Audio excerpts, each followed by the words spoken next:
தேனே அமுதே சிற்றபையில் சிவமே தவமே செய்கின்றோர் ஊனே புகுந்த ஒளியே மெய் உணர்வே என்றன் உயிர்க்குயிராம் வானே என்னை தானாக்குவானே கோனே எல்லாம்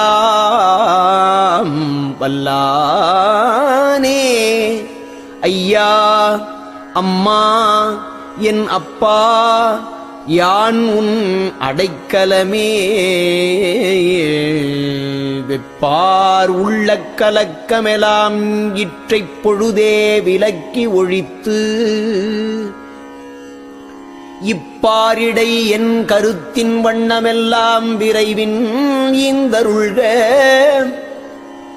ஒப்பால் உரைத்ததன்று உண்மை உரைத்தேன் கருணை உடையானே.